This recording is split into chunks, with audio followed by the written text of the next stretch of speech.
बंदी छोड़ सतगुरु रामपाल जी परमेश्वर जी की जय हो। परमपिता परमात्मा सारी सृष्टि के रचनहार कुल मालिक असंख्य ब्रह्मांडों के स्वामी जगत गुरु तीनों लोकों में प्रवेश करके सबका धारण पोषण करने वाले राजाधिराज आत्माधार नाथों के नाथ देवों के देव महादेव सर्वेश्वर महेश्वर मृत्युंजय अजरो अमर आदि अनादि सनातनी प्रभु जगत पिता जगदीश्वर श्री श्री 1008 की उपाधि के वास्तविक अधिकारी अकाल मूरत सौद स्वरूपी राम वासुदेव सर्वगतम ब्रह्म परम पूज्य प्रथम पूज्य परम संत परम पुरुष परम धनी परम दयालु सत्य कबीर हक्का कबीर अल्लाहु कबीर अल्लाहु अकबर बाखबर अल्लाह ताला जगत के तारणहार जगत के मुक्तिदाता जगत के जगन्नाथ हारे के सहारे हिंदुओं के राम मुसलमानों के अल्लाह सिखों के वाहिगुरु ईसाइयों के मसीह दया के सागर दयानिधि करुणा के सागर करुणानिधि स्वयंभू परिभू संकट मोचन कष्ट हरण मंगल करण दुख भंजन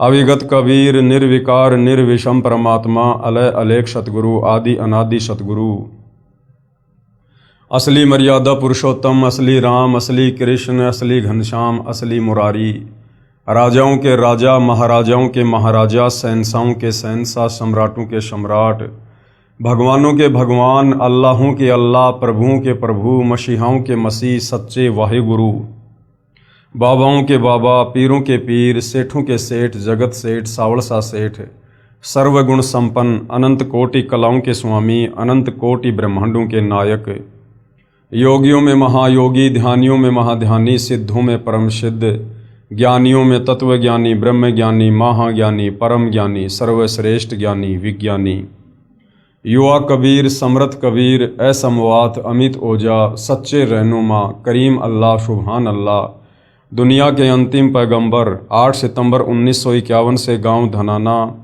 जिला सोनीपत हरियाणा भारतवर्ष की पावन भूमि पे प्रकट रियल कल की भगवान श्री नारायण साकार हरि श्री बाबा साहेब नूर अनंत परमात्मा सच्चे दरवेश सच्चे बाखबर संत श्रोमणी सतगुरु रामपाल जी परमेश्वर जी के चरण कमल में आप और हम सभी भाई बहनों का अनंत कोटि दंडवत प्रणाम। सत्साई भाई और बहनों, बहुत बड़ी दया बहुत बड़ी मेहर पूज्य गुरुदेव भगवान की परमेश्वर रामपाल जी की, जिनके शुभ आशीर्वाद से विशेष आशीर्वाद से उनके सत्संगों के संग्रह के ऊपर जो पवित्र आध्यात्मिक पुस्तक ज्ञान गंगा बन चुकी है, जिस ज्ञान गंगा पुस्तक को पढ़कर लाखों लोगों ने अपने जीवन की आध्यात्मिक दिशा को बदला है, उस पवित्र पुस्तक ज्ञान गंगा के ऊपर वीडियो बनाने की श्रृंखला जारी है। इसी श्रृंखला में आज हमारा ये 23वें नंबर का वीडियो है और प्रत्येक वीडियो में पूज्य गुरुदेव भगवान के आशीर्वाद से हमें अध्यात्म के बारे में, भक्ति मार्ग के विषय में, आत्मज्ञान और परमात्म ज्ञान के विषय में बहुत कुछ समझने को मिल रहा है। ये पवित्र पुस्तक ज्ञान गंगा सर्व धर्मों के पवित्र धर्मशास्त्रों के ज्ञान से प्रमाणित है, इसलिए इसके अमृत ज्ञान में सुई की नोक रखने जितनी कमी निकालना असंभव है, नामुमकिन है। तो भाई और बहनों, आप और हमें इस पवित्र पुस्तक को समझने के लिए सबसे पहले सृष्टि रचना का ज्ञान होना बहुत जरूरी है, क्योंकि सृष्टि रचना भक्ति मार्ग की मास्टर की है। एक बार नहीं, दो बार नहीं, जब तक समझ में नहीं आती है आप 100 बार सृष्टि रचना को सुनिए। सृष्टि रचना नहीं समझ में आएगी, हम भक्ति मार्ग पर दृढ़ नहीं हो सकते। हम सब कुछ प्राप्त होने के बावजूद भी आत्मा का कल्याण नहीं करवा पाएंगे यदि हमें ये विश्वास नहीं हुआ कि जो अमृत ज्ञान सतगुरु रामपाल जी हमें सर्व धर्मों के पवित्र धर्मशास्त्रों का निष्कर्ष निकाल कर दे रहे हैं, बस वही परम सत्य है।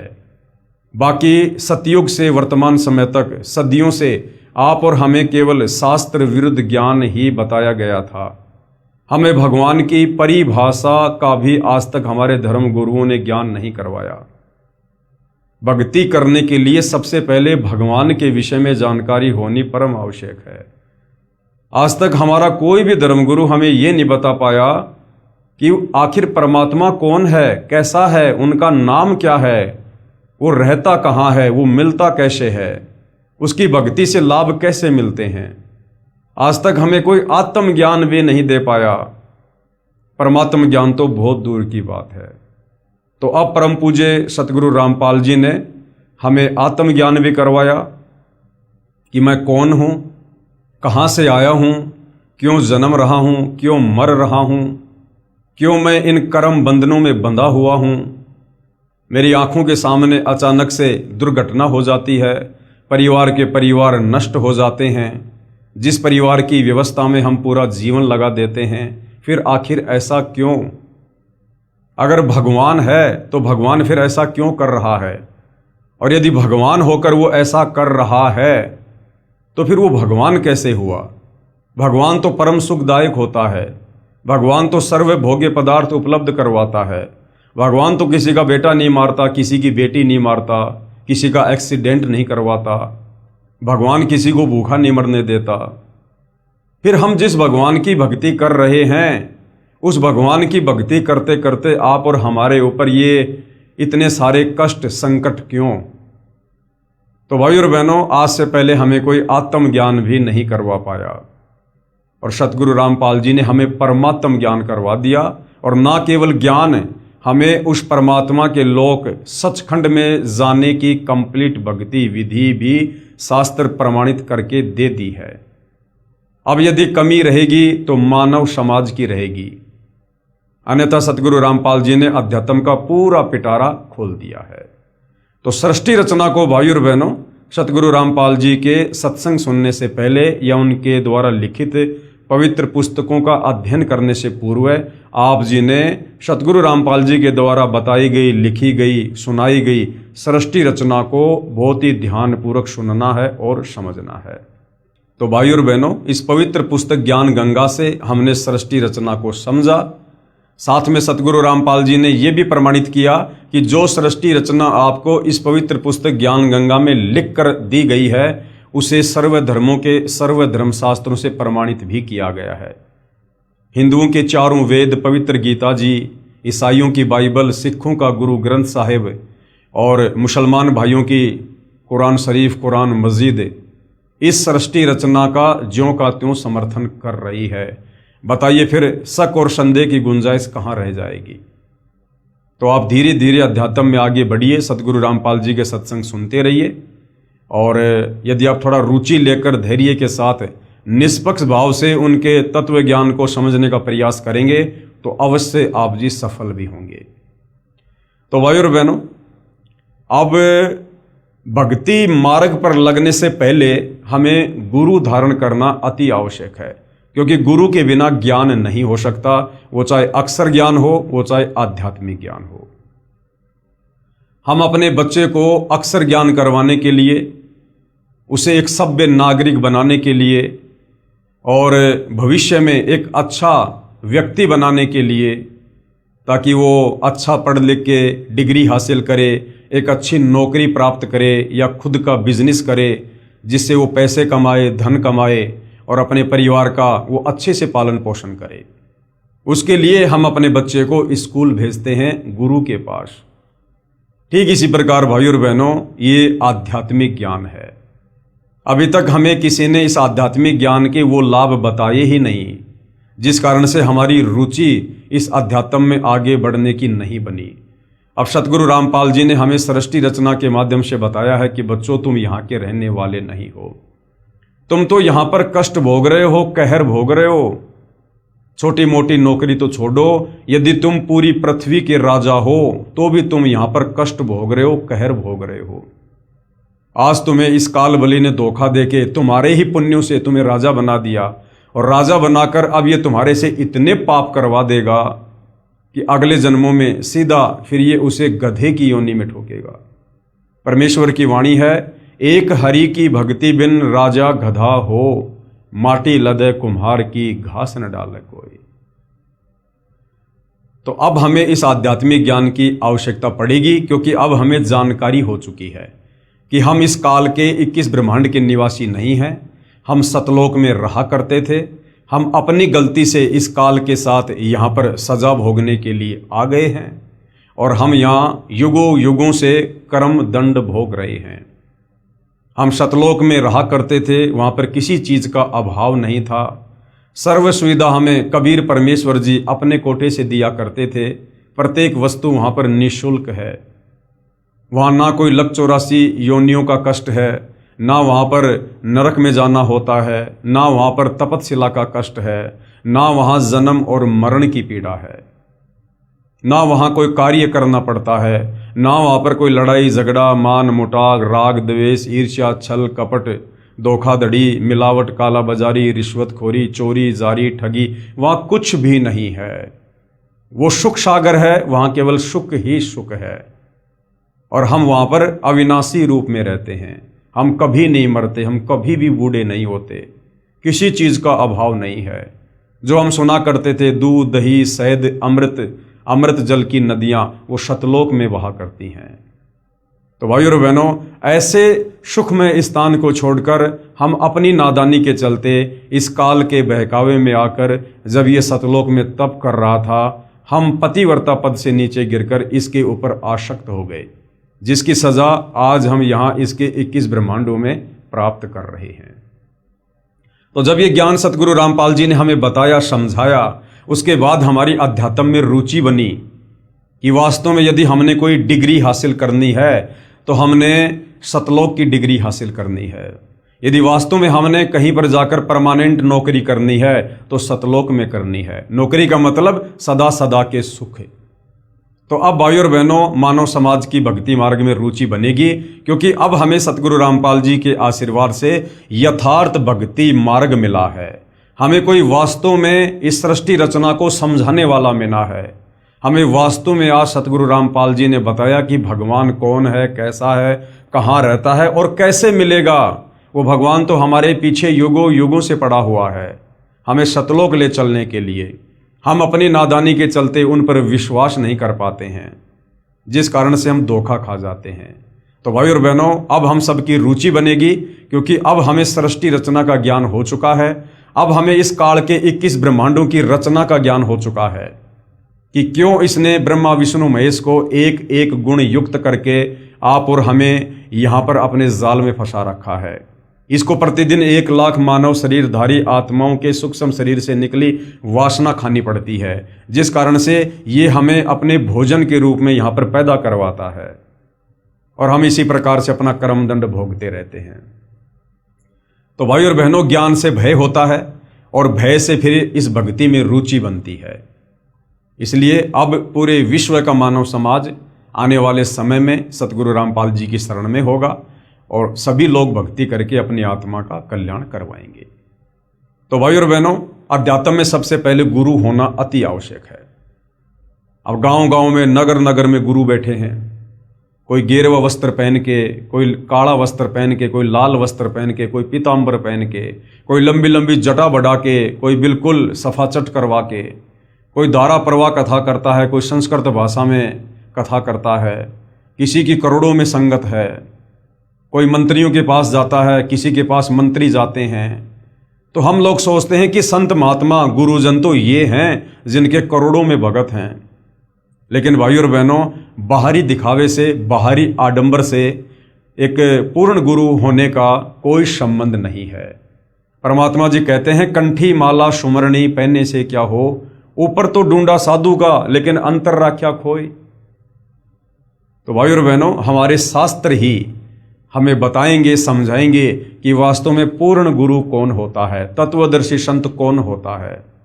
तो गीता जी अध्याय 15 श्लोक नंबर 1 से 4 और 17 में, गीता अध्याय 4 श्लोक नंबर 34 में हमें तत्वदर्शी संत की पहचान बताई गई है, जो सतगुरु रामपाल जी ने हमें गीता जी को पढ़ाते समय बताया। तो अब हमें तत्वदर्शी संत की पहचान हो चुकी है, इसलिए हम आपको सीधे सीधे तत्वदर्शी संत का एड्रेस बता रहे हैं, ताकि आपको भटकना ना पड़े, भ्रमना ना पड़े, ज़्यादा टेंशन ना लेनी पड़े। तो भाई और बहनों, आज इस पृथ्वी पर वह तत्वदर्शी संत सतगुरु रामपाल जी हैं। सतगुरु रामपाल जी के पास ही इस पृथ्वी पर यथार्थ शास्त्र अनुकूल सत भक्ति मार्ग है, जिस मार्ग को अपनाकर हम इस काल बलि के इस कर्म दंड से छूटकर और अपने निज लोक सतलोक को जा सकते हैं। दूसरा कोई विकल्प, कोई तरीका नहीं है। तो भाइयों और बहनों, बहुत सारे भविष्यवक्ताओं ने भी आज से सैकड़ों वर्ष पहले परम पूज्य सतगुरु रामपाल जी के विषय में भविष्यवाणियां कर रखी हैं। पिछले वीडियो में हमने फ्रांस देश के नास्त्रदामस जी को पढ़ा, जिन्होंने सतगुरु रामपाल जी को लेकर वर्तमान समय के लिए अपनी सटीक भविष्यवाणियां कर रखी हैं, जो पूर्णतया सतगुरु रामपाल जी पर ही फिट बैठती हैं। उसके बाद और भी बहुत सारे जाने माने भविष्यवक्ता हैं जिन्होंने वर्तमान समय में सतगुरु रामपाल जी को लेकर भविष्यवाणियां की हैं और वर्तमान समय की परिस्थितियों को लेकर भी भविष्यवाणियां की हैं, और प्रत्येक की भविष्यवाणियां सत्य साबित भी होती आ रही हैं। तो आगे की भविष्यवाणियां भी सत्य ही साबित होंगी। और यदि सतगुरु रामपाल जी ने अपनी पवित्र पुस्तक ज्ञान गंगा में उन भविष्यवाणियों का समावेश किया है, तो निसंदेह वो भविष्यवाणियां समय आने पर सत्य ही साबित होंगी। तो सतगुरु रामपाल जी को लेकर और किन किन भविष्यवक्ताओं ने भविष्यवाणियां की हुई हैं, ताकि इन भविष्यवाणियों को देखकर हमारा विश्वास और अधिक दृढ़ हो कि वास्तव में हम पूर्ण संत की शरण में हैं, तत्वदर्शी संत की शरण में हैं। और यदि हम आजीवन मर्यादा में रहकर इस भक्ति मार्ग पर लगे रहे तो हमारी आत्मा का कल्याण इसी जन्म में 100% पक्का है। तो यहां पर लिखा है, सतगुरु रामपाल जी महाराज के समर्थन में अन्य भविष्यवक्ताओं की भविष्यवाणियां। इंग्लैंड के ज्योतिषी कीरो ने सन 1925 में लिखी पुस्तक में भविष्यवाणी की है, 20वीं सदी अर्थात सन 2000 ईस्वी के उत्तरार्ध में, यानी सन 1950 के पश्चात उत्पन्न संत ही विश्व में एक नई सभ्यता लाएगा। तो सतगुरु रामपाल जी का जो प्राकाट्य है वो 8 सितंबर 1951 को हुआ, यानी 20वीं सदी जब आधी गुजर गई 1950, उसके बाद जो संत प्रकट होगा और पूरे विश्व में आध्यात्मिक क्रांति के द्वारा परिवर्तन लेकर आएगा, तो ये सतगुरु रामपाल जी के ऊपर बिल्कुल सटीक बैठती है, क्योंकि 8 सितंबर 1951 को सतगुरु रामपाल जी का धरती पर प्राकाट्य होता है। सन 1950 के बाद उत्पन्न संत ही विश्व में एक नई सभ्यता लाएगा। अब भाइयों और बहनों, कुछ एक शब्द ऐसे हैं जो सतगुरु रामपाल जी के साथ में यदि हम प्रयोग करेंगे तो थोड़े से विरोधाभास वाली बात हो जाती है, क्योंकि ये जितने भी भविष्यवक्ता हैं ये केवल अपने पूर्व जन्मों की भक्ति कमाई के कारण ये भविष्य को देखते हैं, और जैसा ये लोग देखते हैं वैसा ही ये लोग लिख देते हैं, बता देते हैं। इन्हें संत के विषय में, भक्ति के विषय में, भक्ति मार्ग के विषय में इन्हें कुछ नहीं पता होता है। ये केवल उतना ही बताते हैं जितना ये लोग देखते हैं। तो यहाँ पर बार बार जो सतगुरु रामपाल जी के नाम के साथ में उत्पन्न होना या फिर जन्म लेना, इस प्रकार के जो शब्द प्रयोग होते हैं, ये शब्द उचित नहीं है। आप और हमें अब ज्ञान हो चुका है, बातें समझ में आ चुकी हैं कि सतगुरु रामपाल जी स्वयं सतलोक से चलकर इस धरती पर प्रकट हुए हैं। ये स्वयं जगत के तारणहार हैं, सर्व सृष्टि के रचनहार हैं। ये स्वयं ही कबीर परमेश्वर हैं, क्योंकि कबीर परमेश्वर जी के अलावा इस काल के 21 ब्रह्मांड में सृष्टि रचना के विषय में कोई नहीं बता सकता है। इस काल, दुर्गा और ब्रह्मा विष्णु महेश की उत्पत्ति के विषय में उस कबीर परमेश्वर जी के अलावा इस 21 ब्रह्मांड में और कोई नहीं बता सकता है। सत्संग इस 21 ब्रह्मांड में पूर्ण परमेश्वर कबीर जी के अलावा और कोई भी नहीं कर सकता है। बाकी लोग कहते जरूर हैं कि हम सत्संग करते हैं, लेकिन वो यथार्थता नहीं है, उनमें सत्यता नहीं है। और तत्वदर्शी संत की भूमिका केवल कबीर परमात्मा जी ही निभाते हैं। और वो कबीर परमात्मा जब यहाँ पर सतगुरु रूप में प्रकट होता है तो वो किसी माँ के गर्भ से जन्म लेकर नहीं आता है। ना सतगुरु जननी जने जाके माना बाप, पिंड ब्रह्मण से रहित है ना वहां तीनों ताप। सतगुरु कभी भी जननी से जन्म नहीं लेता है। अब भाइयों और बहनों, परिस्थितियों के अनुसार, देश काल और परिस्थितियों के अनुसार ये कबीर परमात्मा कुछ भी लीला कर सकते हैं। हमारी चरम दृष्टि को धोखा देते हुए, इस काल बलि को धोखा देते हुए ये परमात्मा वर्तमान समय 8 सितंबर 1951 को हुए तो हैं प्रकट, लेकिन लीला ऐसी अजब गजब करते हैं कि जैसे उनका मां के गर्भ से जन्म हुआ है। ये भाइयों और बहनों बहुत ही एक लंबा विषय है। इसके ऊपर दास बहुत सारे वीडियो बना चुका है, आप जी सोशल मीडिया पर देख सकते हैं कि सतगुरु रामपाल जी का जन्म हुआ है या फिर वे प्रकट हुए हैं। आपको भली भांति समझ में आ जाएगा।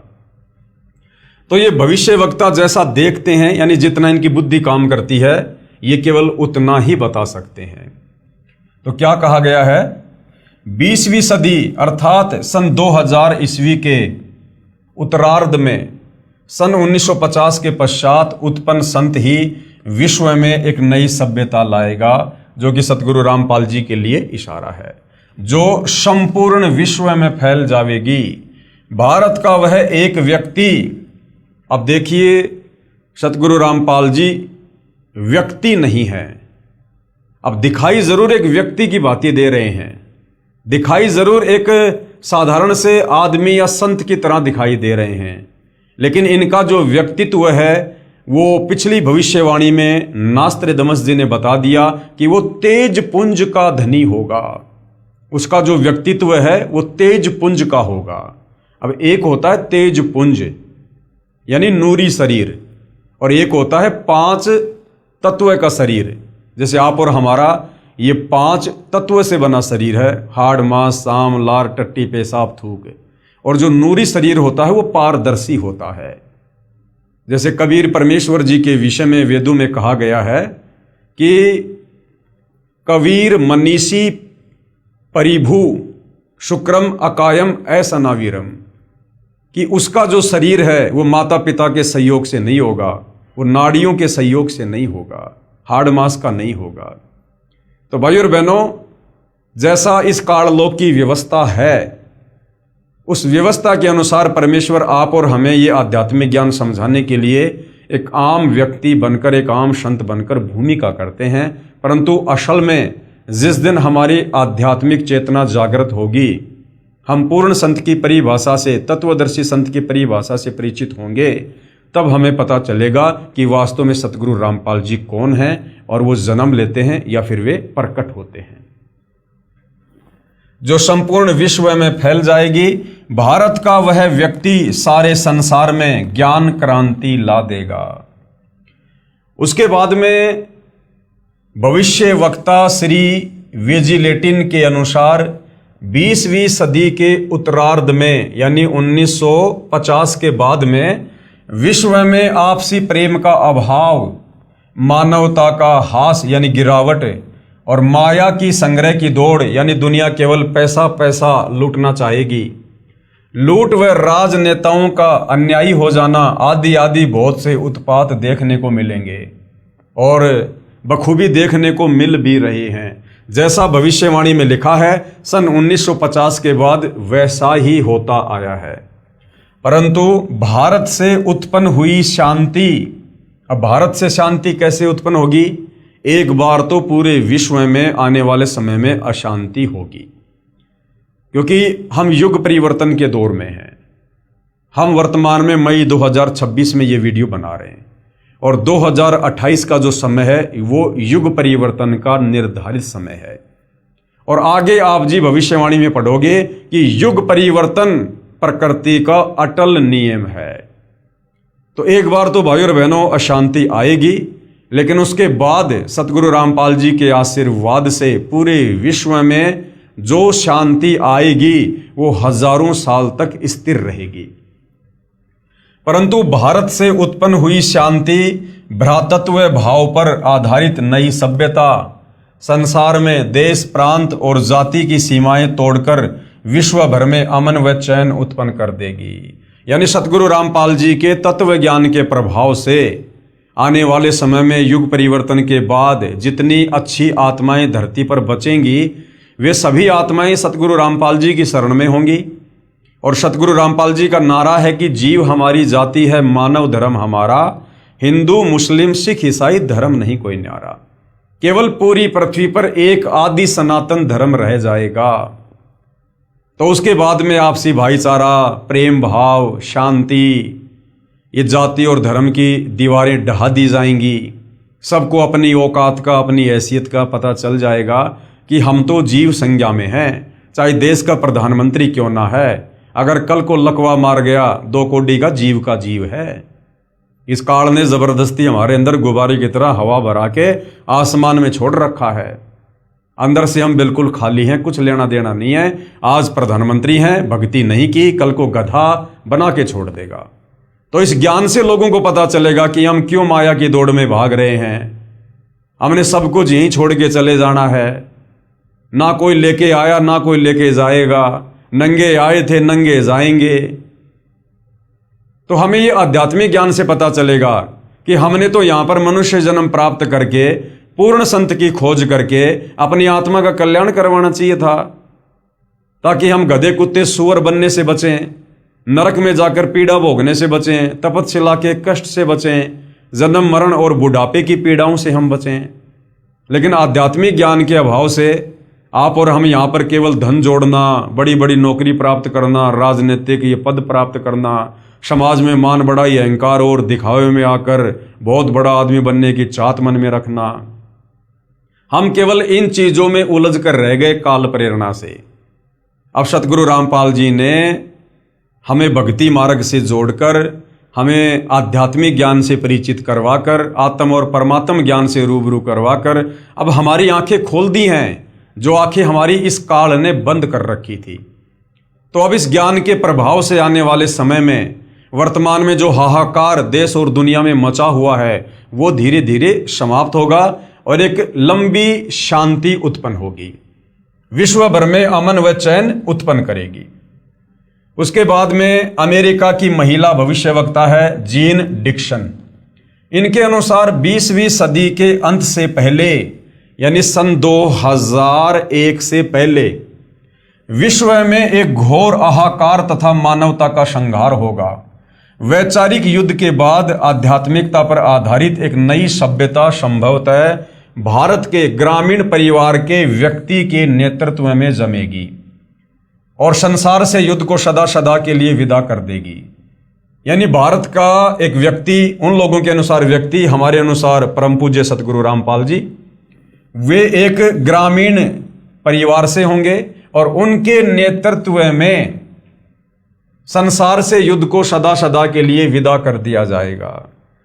तो सन 2028 के बाद धीरे धीरे जो विश्व में फिर से शांति की स्थापना होनी शुरू होगी और जब सतगुरु रामपाल जी का ज्ञान सर्वत्र फैल जाएगा, सब उनके अनुयायी होंगे और पूरे विश्व की सत्ता, पूरे विश्व की बागडोर कुछ समय के लिए सतगुरु रामपाल जी के हाथों में होगी और वापस सतलोक जाने से पहले सतगुरु रामपाल जी पूरे विश्व में शांति और भाईचारे का माहौल पैदा करके जाएंगे।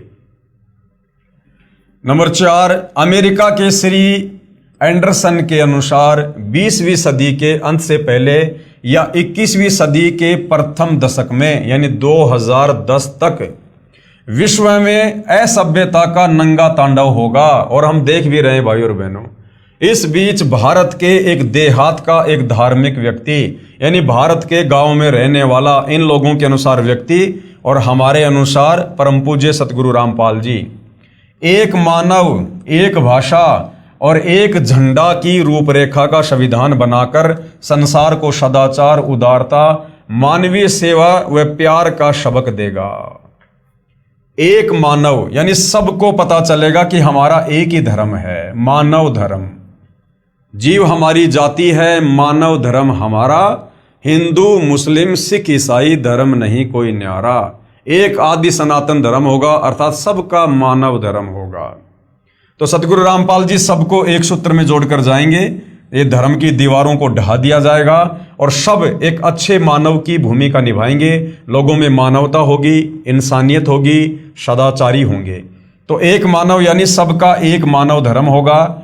एक भाषा, सतगुरु रामपाल जी हमें जो तत्व ज्ञान दे रहे हैं, ये तत्व ज्ञान पूरे विश्व की भाषा होगी, अर्थात पूरा विश्व सतगुरु रामपाल जी के बताए अनुसार भक्ति करेगा। और एक झंडे का मतलब है पूरे विश्व में सतगुरु रामपाल जी का ही साम्राज्य होगा। यह है मसीहा। अब देखिए भाई और बहनों, ये जो भविष्य वक्ता होते हैं ये कभी तो कह रहे हैं कि व्यक्ति, फिर कह रहे हैं कि एक मसीहा। अब मसीहा में और व्यक्ति में रात और दिन का अंतर होता है। एक व्यक्ति कभी मसीहा नहीं हो सकता। मसीहा का मतलब है परमात्मा, भगवान, मालिक। यह है मसीहा सन 1999 तक विश्व में आगे आने वाले हजारों वर्षों के लिए धर्म व सुख शांति भर देगा। यानी सन 1994 से और सन 1999 तक सतगुरु रामपाल जी ने जो सत्संग किए हैं, करोथा के सत्संग हैं, जींद के सत्संग हैं, काठमंडी के सत्संग हैं, रोहतक वाले सत्संग हैं, यानी गांव गांव जाकर सतगुरु रामपाल जी ने आदरणीय गरीबदास जी के सदग्रंथ साहिब को आधार बनाकर जो सत्संग किए हैं, उन सत्संगों को सुनकर आने वाले समय में पूरा विश्व इस आध्यात्मिक ज्ञान से परिचित होगा। क्योंकि सतगुरु रामपाल जी ने शुरुआत में जो सत्संग किए हैं वो 5वें वेद, सूक्ष्म वेद को आधार बनाकर सत्संग किए हैं। यानी वास्तव में जिनको हम सत्संग कह सकते हैं, वास्तव में जो आत्मा की खुराक है, वो सन 1994 से लेकर सन 1999 तक सतगुरु रामपाल जी के द्वारा किए गए सत्संग हैं। उसके बाद में सन 1999 में सतलोक आश्रम करोथा की शुरुआत करके सतगुरु रामपाल जी ने 2014 तक केवल ज्यादातर हमें धर्मशास्त्रों से प्रमाणित करके इस ज्ञान को समझाया है। जैसे गीता जी को दिखाना, चारों वेदों को दिखाना, कुरान शरीफ को दिखाना, कुरान मस्जिद को दिखाना, तौरेत, जबूर, इंजिल को दिखाना, बाइबल को दिखाना, गुरु ग्रंथ साहिब को दिखाना, अन्य साधु संत महात्माओं के आधे अधूरे ज्ञान की पुस्तकों को दिखाना। तो सन 2000 से 2014 तक तो सतगुरु रामपाल जी ने आप और हमें समझाने के लिए कि जो ज्ञान उन्होंने सन 1994 से 1999 तक कहा है, 5वें वेद, सूक्ष्म वेद को आधार बनाकर, वो परम सत्य है। हमें उस पर विश्वास करवाने के लिए उन्होंने ये हमारे धर्मशास्त्र दिखाए कि भाई तुम्हें जो ज्ञान दिया जा रहा है ये ज्ञान तुम्हारे ही धर्म की पवित्र पुस्तकों से प्रमाणित है, तुम विश्वास करो। तो सन 1994 से 1999 तक जो सत्संग सतगुरु रामपाल जी ने 5वें वेद, सूक्ष्म वेद को आधार बनाकर किए हैं, इन सत्संगों को सुनकर ये आत्मा जागृत होगी। नंबर 5, हॉलैंड के भविष्य दृष्टा श्री गेरार्ड क्राइसे के अनुसार 20वीं सदी के अंत से पहले यानी सन 2000 से पहले या 21वीं सदी के प्रथम दशक में यानी 2010 तक भयंकर युद्ध के कारण कई देशों का अस्तित्व ही मिट जाएगा। अब देखिए भाइयों और बहनों, ये भविष्यवाणियां हैं। ये भविष्य वक्ता केवल उतना ही बता सकते हैं जितना वो देखते हैं। अब वो जो देख रहे हैं उसको आगे बढ़ाना, कम करना, ये फिर परमात्मा के हाथ में है।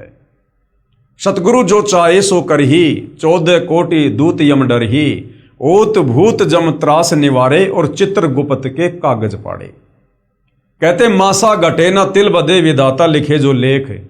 ये भविष्य वक्ता जो बता रहे हैं ये विधाता का लिखा हुआ लेख था। मासा घटे ना तिल बदे विधाता लिखे जो लेख, पर साचा सतगुरु मेट कर ऊपर मार दे मेख।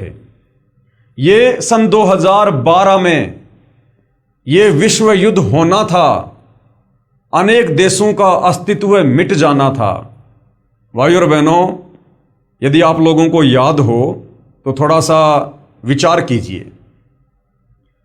दास का जन्म सन 1984 में हुआ और सन 1999 का समय आते आते हम सुना करते थे, बड़े जोर शोरों से भविष्यवाणियां थी, हर तरफ चर्चा थी कि 1999 में जो है दुनिया खत्म हो जाएगी, दुनिया खत्म हो जाएगी। भाइयों और बहनों, 1999 में दुनिया खत्म होनी थी, क्योंकि 1999 में तीसरा विश्व युद्ध होना था। लेकिन धरती पर सतगुरु रामपाल जी के रूप में वो परम शक्ति भी प्रकट हो चुकी थी। और सन 1994 से सतगुरु रामपाल जी ने ये आध्यात्मिक ज्ञान आगे देना शुरू किया।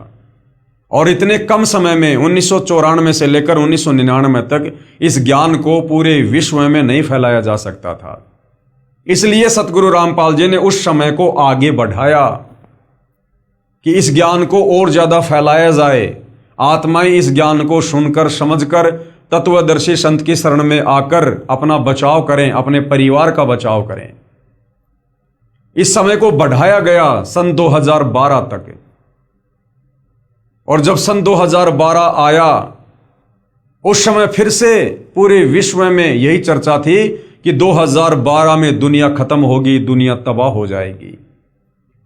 लेकिन 2012 तक भी सतगुरु रामपाल जी ने देखा कि जिस स्पीड से यह ज्ञान पूरे विश्व में जाना था, अभी तक नहीं जा पाया है। अभी तक उनकी पुण्यात्माओं तक यह ज्ञान नहीं पहुंच पाया है। इसलिए भाई और बहनों, समय को बढ़ाना या घटाना यह परम संत के हाथ में होता है। समय की चाबी परम संत के हाथ में होती है। 21 ब्रह्मांड का रिमोट परम संत के हाथ में है। अब वर्तमान में सतगुरु रामपाल जी के हाथों में है। तो सन 2012 वाले समय को भी सतगुरु रामपाल जी ने आगे बढ़ाया। और अब भाई और बहनों, सतगुरु रामपाल जी ने अपने द्वारा लिखित पवित्र पुस्तक ज्ञान गंगा में वो समय भी निर्धारित कर दिया है कि उसके बाद कोई समय नहीं बढ़ेगा। युग परिवर्तन का समय 2028 निर्धारित कर दिया जा चुका है। आप जी आगे नास्त्रदमस की भविष्यवाणी में अपनी आंखों से देखेंगे। तो अब भाई और बहनों, 2028 के बाद किसी को समय नहीं मिलेगा, कोई चांस नहीं मिलेगा।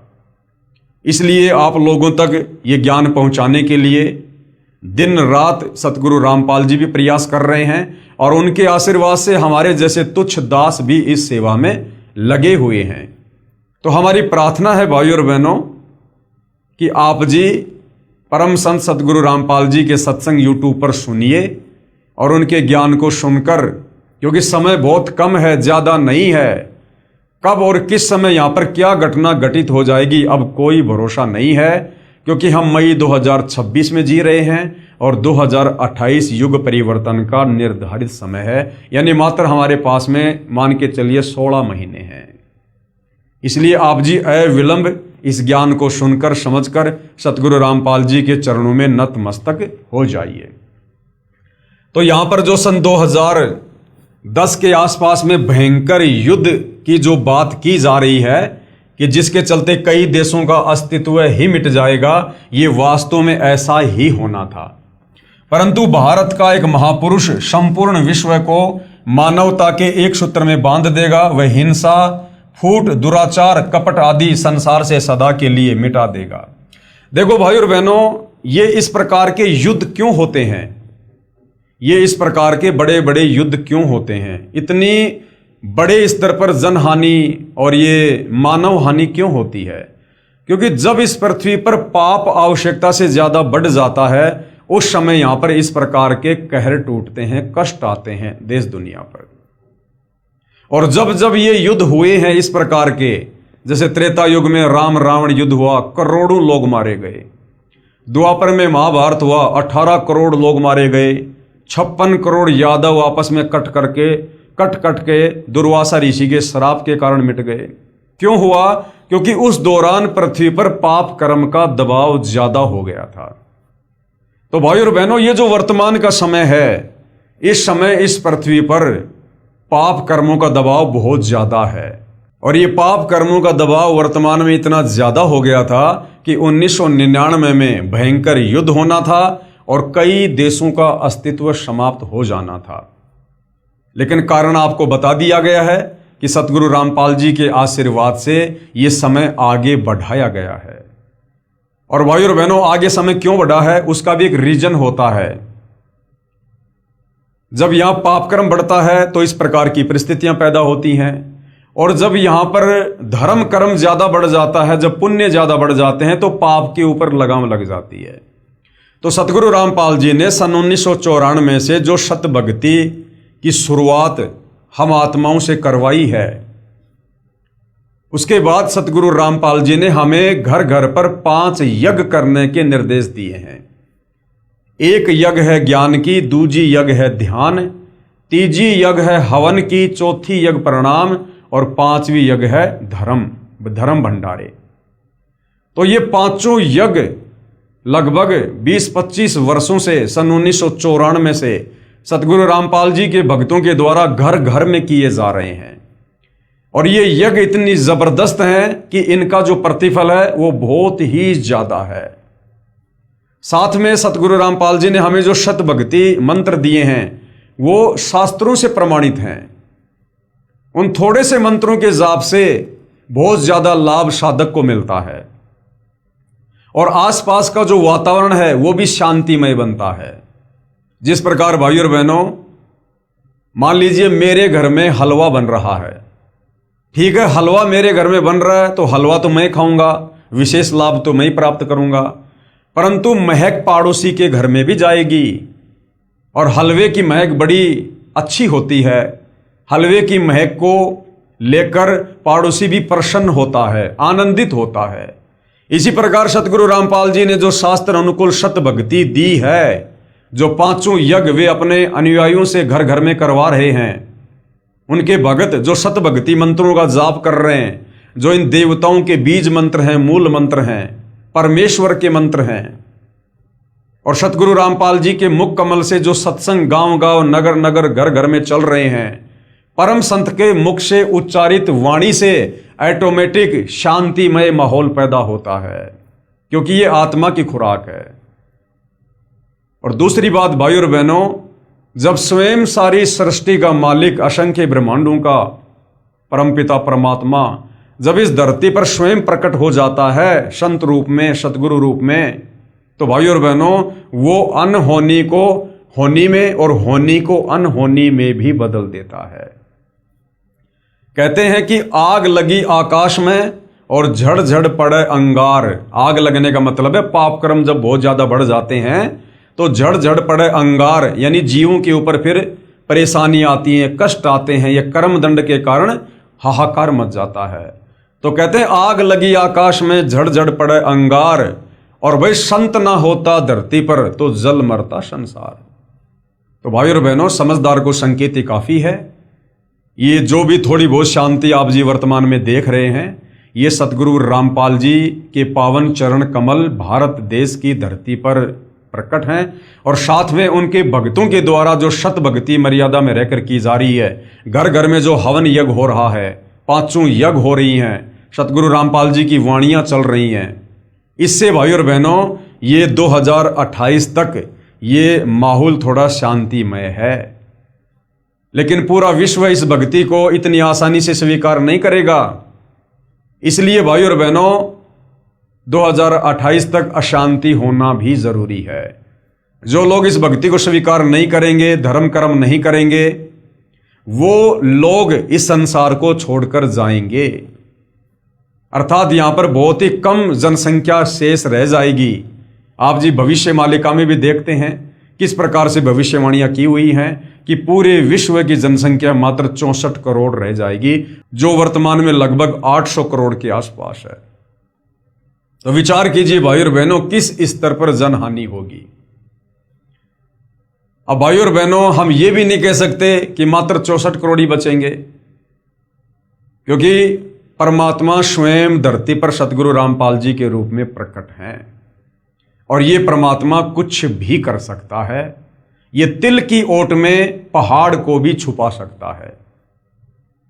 तो भाई और बहनों, जिन्होंने अपना बचाव करना है, अपने परिवार का बचाव करना है, और विशेष तौर पर भाई और बहनों अपनी आत्मा का कल्याण करवाना है, तो समय रहते सतगुरु रामपाल जी के सत्संगों को सुनकर समझकर उनकी शरण में जरूर आना चाहिए। परंतु भारत का एक महापुरुष संपूर्ण विश्व को मानवता के एक सूत्र में बांध देगा। वह हिंसा, फूट, दुराचार, कपट आदि संसार से सदा के लिए मिटा देगा।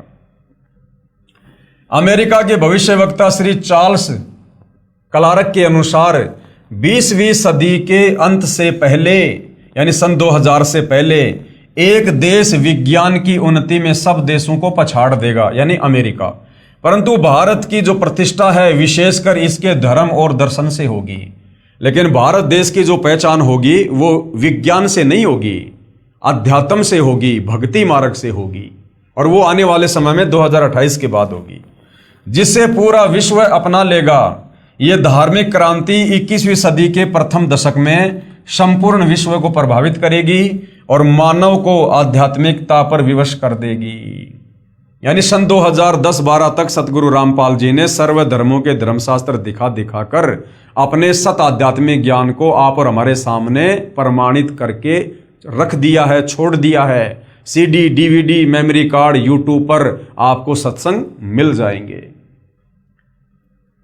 नंबर 7, हंगरी की महिला ज्योतिषी बोरिस्का के अनुसार सन 2000 ईस्वी से पहले उग्र परिस्थितियों, हत्या और लूटमार के बीच ही मानवीय सद्गुणों का विकास एक भारतीय फरिश्ते के द्वारा भौतिकतावाद से सफल संघर्ष के फलस्वरूप होगा, जो चिरस्थायी रहेगा। इस आध्यात्मिक व्यक्ति के बड़ी संख्या में छोटे छोटे लोग ही अनुयायी बनकर भौतिकतावाद को आध्यात्मिकता में बदल देंगे।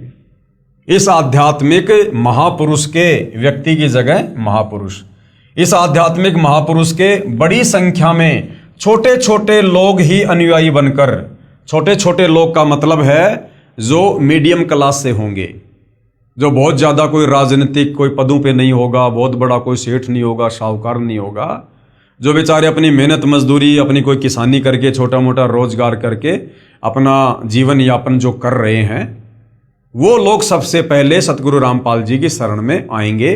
उन लोगों को यहाँ पर छोटे छोटे लोग कहा गया है। तो वो क्या करेंगे? भौतिकतावाद को त्याग कर आध्यात्मिकता में वो सबसे पहले अपने आप को ढालेंगे। जैसे वर्तमान में ये दुनिया भौतिकतावाद के पीछे दौड़ रही है, विकास कर लो, विकास कर लो, बड़ी बड़ी बिल्डिंगें खड़े करना, लोगों ने सोच लिया कि यही विकास होता है। लंबी लंबी सड़कें बना के छोड़ देना, लोगों ने सोच लिया बस इसी का नाम विकास है। अरे भैया, कल को 2 साल अगर बरसात नहीं हुई, ये दुनिया खाने के दाने के लिए तरसेगी। वो बिल्डिंगें नहीं देंगी, वो परमाणु बम नहीं देंगे, ये लंबी लंबी रोडें हमें खाने को नहीं देंगी। असल में विकास करना चाहिए था इंसान को अपनी इंसानियत का, अपनी मानवता का। और हम विकास समझ रहे हैं इस विज्ञान के माध्यम से जो आविष्कार कर लिए, भौतिक सुख सुविधा के साधन बना लिए, हम इनको विकास की संज्ञा दे रहे हैं। लेकिन कब तक? जब तक हमें आध्यात्मिक ज्ञान नहीं होगा। तो सतगुरु रामपाल जी के जो अनुयायी होंगे वो भौतिकतावाद से दूर हटेंगे और वो आध्यात्मिकतावाद में ज्यादा आगे बढ़ेंगे। नंबर 8, फ्रांस के डॉक्टर जूल वर्न के अनुसार सन 1990 के बाद यूरोपीय देश भारत की धार्मिक सभ्यता की ओर तेजी से झुकेंगे, क्योंकि यूरोपीय देश भाई और बहनों विज्ञान के बलबूते पर विकास कर करके थक चुके हैं। उन्होंने विकास के नाम पर दुनिया के विनाश का सामान तैयार किया है। अब भाई और बहनों, ये विज्ञान इंसान को शांति नहीं दे सकती। अरे चाहे यूरोप का हो, चाहे इंग्लैंड का हो, चाहे अमेरिका का हो, आत्मा तो सब परमात्मा की है और आत्मा को चाहिए परमात्मा। जब तक परमात्मा नहीं मिलेगा, सत भक्ति नहीं मिलेगी जो कि आत्मा की खुराक है, तब तक ये आत्मा चैन से बैठ नहीं सकती। चाहे कितनी ही विज्ञान से उन्नति कर लो, साल 2 साल 10 साल तो तुम खुशी महसूस कर सकते हो, लेकिन वो बेचैनी खत्म नहीं होगी जब तक हमें परमात्मा नहीं मिलेगा, सत भक्ति नहीं मिलेगी। तो अब क्या होगा? वो लोग भौतिकतावाद से भी थक चुके हैं, उब चुके हैं। बना के विज्ञान, बना के ये इंस्ट्रूमेंट, इंटरनेट, सैटेलाइट, ये हवाई जहाज, बड़ी बड़ी कार, बड़ी बड़ी कोठियां, वो लोग थक चुके हैं, परेशान हो चुके हैं, मेंटल होने की स्थिति में है। उनको सुख नहीं है, शांति नहीं है, चैन नहीं है उनको।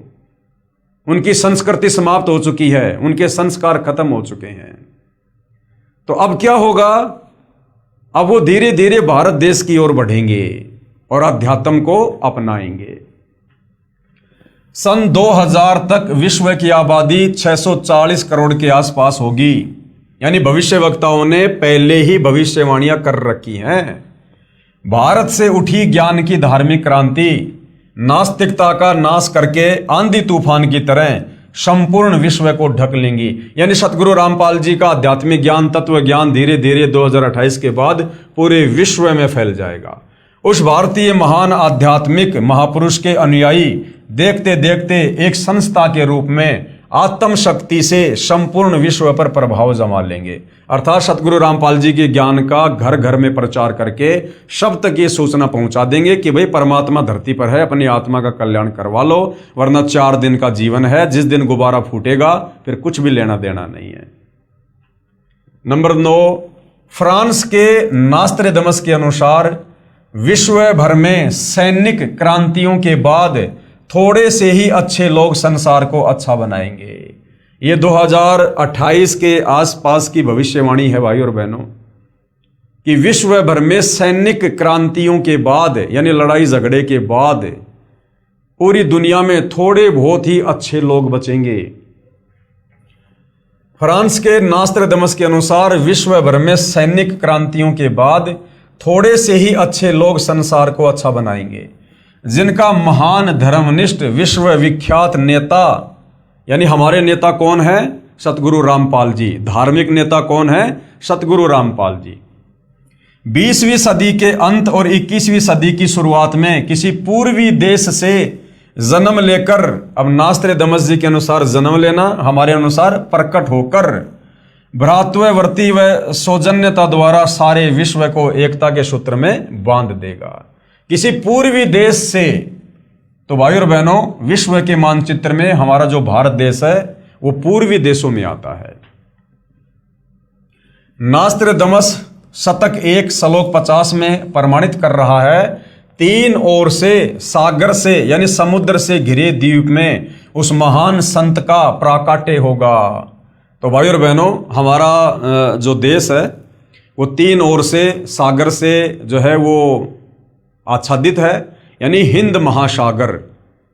जो देश 3 ओर से सागर से ढका होगा, समुद्र से ढका होगा, तो हमारा जो भारत देश है वो 3 तरफ जो है समुद्र से ढका हुआ है। 3 ओर से सागर से घिरे द्वीप में उस महान संत का जन्म होगा। उस समय तत्व ज्ञान के अभाव से अज्ञान अंधेरा होगा, नैतिकता का पतन होकर हाहाकार होगा। वह सायरन यानी वह धार्मिक नेता गुरुवर अर्थात गुरुजी को वर यानी श्रेष्ठ मानकर अपनी साधना करेगा तथा करवाएगा। वह धार्मिक नेता यानी तत्वदर्शी संत अपने धर्म बल अर्थात भक्ति की शक्ति से तथा तत्व ज्ञान द्वारा सर्व राष्ट्रों को यानी सभी देशों को नतमस्तक करेगा। आने वाले समय में जो भी देश भारत की ओर लड़ाई झगड़े की मनसा से मुंह उठाएगा वो मुंह की खाएगा। अंत में उनको नतमस्तक होना पड़ेगा। जिस कदर वो लोग भारत में तबाही मचाना चाहेंगे उस कदर तबाही सतगुरु रामपाल जी नहीं मचाने देंगे।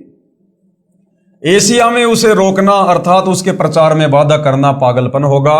शतक 1 50 सेंचुरी कन्ना 50। आगे हैं 10 नंबर। इजराइल के प्रोफेसर हरार के अनुसार भारत देश का एक दिव्य महापुरुष, अब देखिए कोई तो कह रहा है दिव्य महापुरुष, कोई कह रहा है व्यक्ति, कोई कह रहा है मसीहा, कोई कहता है धार्मिक नेता।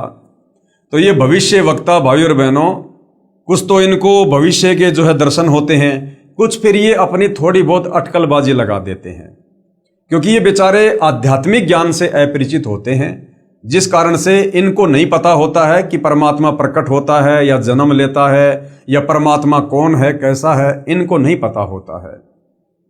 भारत देश का एक दिव्य महापुरुष मानवतावादी विचारों से सन 2000 ईस्वी से पहले यानी 1994 से सन 2000 तक आध्यात्मिक क्रांति की जड़ें मजबूत कर लेगा। यानी सूक्ष्म वेद पर सन 1994 से 1999 तक सत्संग करके और काफी आत्माओं को जगा देगा। वह सारे विश्व को उनके विचार सुनने को बाध्य होना पड़ेगा और आने वाले समय में पूरा विश्व उनके सत्संग सुनेगा, बाध्य होना पड़ेगा, मजबूरी में सुनेंगे लोग, क्योंकि दूसरा कोई विकल्प नहीं होगा। आने वाले समय में 2028 तक लोगों को अपनी जान बचाने के लिए धरती पर कोई दूसरा समाधान नजर नहीं आएगा। ये देवी देवता, ये मंदिर चर्च गुरुद्वारे, ये कुछ भी काम नहीं आएंगे। ये पत्थरों के देव महादेव ये नहीं बचा पाएंगे। तो सतगुरु रामपाल जी ही अंत में एकमात्र विकल्प होंगे। तो मजबूरन फिर लोगों को सतगुरु रामपाल जी के शरण में आना पड़ेगा। सारे विश्व को उनके विचार सुनने को बाध्य होना पड़ेगा। भारत के अधिकतर राज्यों में राष्ट्रपति शासन होगा। ये 2028 के आसपास के लिए भविष्यवाणी है। ये भारत देश के अधिकतर राज्यों का मतलब है भारत देश के जितने भी स्टेट हैं उनमें से ज्यादातर स्टेट में राष्ट्रपति शासन लगेगा, आर्मी शासन लगेगा, इमरजेंसी लगेगी। भारत के अधिकतर राज्यों में राष्ट्रपति शासन होगा, पर बाद में नेतृत्व धर्मनिष्ठ वीर लोगों पर होगा जो एक धार्मिक संगठन के आश्रित होंगे। और ये भारत देश के जो राजनेता हैं, मंत्री, प्रधानमंत्री, राष्ट्रपति, ये हाथ खड़े कर देंगे आने वाले समय में। और उसके बाद सतगुरु रामपाल जी के भक्तों के हाथों में भारत देश की कमान होगी। और जैसा सतगुरु रामपाल जी कहेंगे उसके बाद वैसा ही वो भगत करेंगे, जिससे फिर पूरे विश्व में धीरे धीरे धीरे धीरे शांति की स्थापना होगी। नंबर 11, नॉर्वे के श्री आनंदाचार्य की भविष्यवाणी के अनुसार सन 1998 के बाद एक शक्तिशाली धार्मिक संस्था भारत में प्रकाश में आएगी, जिसके स्वामी यानी जिसके मालिक एक गृहस्थ महापुरुष की आचार संहिता का पालन संपूर्ण विश्व करेगा। धीरे धीरे भारत औद्योगिक, धार्मिक और आर्थिक दृष्टि से विश्व का नेतृत्व करेगा और उसका विज्ञान यानी आध्यात्मिक तत्व ज्ञान ही पूरे विश्व को मान्य होगा। यानी आने वाले समय में हमारा भारत देश विश्व के सर्व राष्ट्रों में सर्वोपरि होगा, जगत गुरु होगा, धर्म गुरु होगा, विश्व गुरु होगा और सर्व संपन्न देश होगा। केवल सतगुरु रामपाल जी के प्रयास से, इस भक्ति के चलते। उपरोक्त भविष्यवाणियों के अनुसार ही आज विश्व में घटनाएं घट रही हैं। युग परिवर्तन प्रकृति का अटल सिद्धांत है। ध्यान से पढ़ लो भाई और बहनों। जो युग परिवर्तन जिसका निर्धारित समय सतगुरु रामपाल जी ने इसी पुस्तक में आगे सन 1905 से लेकर 1928 तक अन्य भविष्य वक्ताओं से रखवा दिया है। तो यहां पर क्या कहा जा रहा है कि वो युग परिवर्तन प्रकृति का अटल सिद्धांत है। यानी ये युग परिवर्तन वर्तमान में भी होके रहेगा। और जब जब युग परिवर्तन होता है भयंकर त्राहिमाम होता है। वैदिक दर्शन के अनुसार 4 युगों सतयुग, त्रेतायुग, द्वापर और कलयुग की व्यवस्था है। जब पृथ्वी पर पापियों का एक छत्र साम्राज्य हो जाता है, आज हो गया भाई और बहनों, आज इन राजनेताओं का और इन पूंजीपतियों का एक छत्र साम्राज्य है। गरीब आदमी की कोई वैल्यू नहीं है, ना उसकी इज्जत सुरक्षित है, ना उसका धन सुरक्षित है, ना उसका धंधा सुरक्षित है। तो भाई और बहनों, अब वो समय आ गया है, धरती पर अधर्म और पाप बढ़ चुका है। और थोड़ी बहुत शांति जो आप महसूस कर रहे हो, ये सतगुरु रामपाल जी के पावन चरण कमलों के द्वारा है, वरना अब तक तो यहां पर महाविनाश हो जाना था। जब पृथ्वी पर पापियों का एक छत्र साम्राज्य हो जाता है तब क्या होता है? ध्यान से सुनो भाई और बहनों, हम भक्तों के लिए बहुत ही विशेष टॉपिक है। जब पृथ्वी पर पापियों का एक छत्र साम्राज्य हो जाता है तब भगवान कौन? परमात्मा कबीर देव पृथ्वी पर मानव रूप में प्रकट होता है। सतलोक से किसी को भेजता नहीं है, वो परमात्मा स्वयं धरती पर मानव रूप में प्रकट होता है। तो वर्तमान में धरती पर वो परमात्मा कबीर देव एक मानव रूप में सतगुरु रामपाल जी के नाम से स्वयं ही प्रकट है। अब इतने बढ़िया प्रमाण मिल रहे हैं भाई और बहनों, लेकिन ये विश्वास उन्हीं को होगा जिन आत्माओं के संस्कार बहुत ही मजबूत हैं, जिन्होंने अपने गुरुदेव भगवान पर पूर्णतः विश्वास कर लिया है, जिन्होंने सृष्टि रचना को कई बार सुन के और अपने मन में ये विश्वास पैदा कर लिया है कि पूज्य गुरुदेव भगवान ने जो कहा है और जो प्रमाणित करके दिखाया सर्व धर्म शास्त्रों से अपने आध्यात्मिक ज्ञान को, उसके अलावा सब यहाँ पर झूठ है।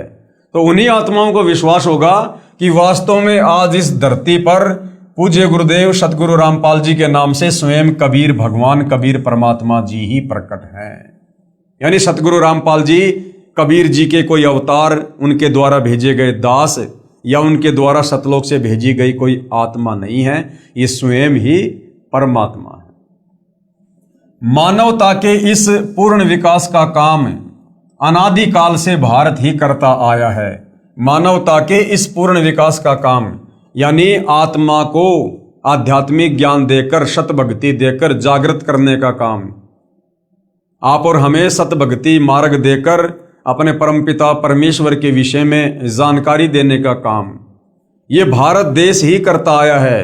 क्योंकि गुरुदेव भगवान बार बार कहते हैं कि बच्चों, ये जो भारत देश है ये अध्यात्म की यूनिवर्सिटी है। परमात्मा यहीं से अपने मार्ग की हर युग में शुरुआत करते हैं। मानवता के इस पूर्ण विकास का काम अनादिकाल से भारत ही करता आया है। इसी पुण्य भूमि पर अवतारों का अवतरण अनादिकाल से होता आ रहा है।